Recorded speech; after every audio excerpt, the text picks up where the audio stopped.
ആ മോൻസി എങ്ങനെയുണ്ട് പിള്ളേര്? എല്ലാരും ഇവിടെ സുഖമായിരിക്കുന്നുണ്ട്. നമ്മുടെ സ്നേഹമോൾ എങ്ങനെയുണ്ട്? ഓ പറയണ്ട ആ ജന്തുത്തിന്റെ കാര്യം. കൂളിക്കത്തില്ല, നാനിക്കത്തില്ല, പിന്നെ നാർന്ന തുണികളെല്ലാം പരുത്തി ഇങ്ങനെ വെക്കും. എനിക്ക് തോറ്റു. എടി നിന്റെ കൊച്ചു അത്ര ഒന്നും മോശമൊന്നും അല്ല. ഇന്ന് നല്ല ജോലി ഇപ്പം കിട്ടിയത്. അത്ര ഒന്നും ഇല്ല, ഈ നോബൽ പീസേഴ്സ് ഒന്നും അല്ലല്ലോ. ആ ജാൻസിയെ മോൻസി എങ്ങനെയുണ്ടെടി? ആ മോന് സുഖമായിരിക്കുന്നുണ്ട്.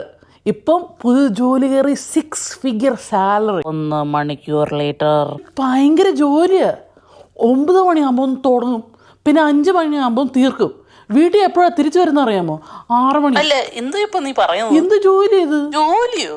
എന്ത് ജോലി? എല്ലാരും ഈ പണിയല്ലേ പോകുന്നത്. പൈസ ഉണ്ടാക്കണ്ടേ?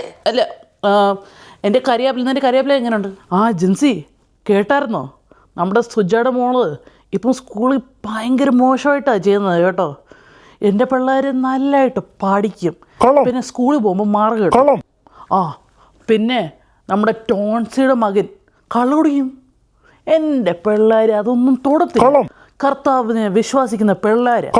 എന്താ ആൾക്കാരിത്? പിള്ളേർ നോക്കത്തില്ലേ? പിള്ളേരുടെ അടുത്ത് സംസാരിക്കത്തില്ലേ? ഓ പിന്നെ പറയുന്നത് എനിക്ക് നമ്മുടെ മഞ്ജുയുടെ മോള് ആമ്പിള്ളേരുടെ കൂടെ സംസാരിക്കുന്നത് കണ്ടായിരുന്നു ആൾക്കാർ. ആ പിന്നെ എൻ്റെ പിള്ളേർ അങ്ങനെ ഒന്നും ഇല്ലല്ലോ.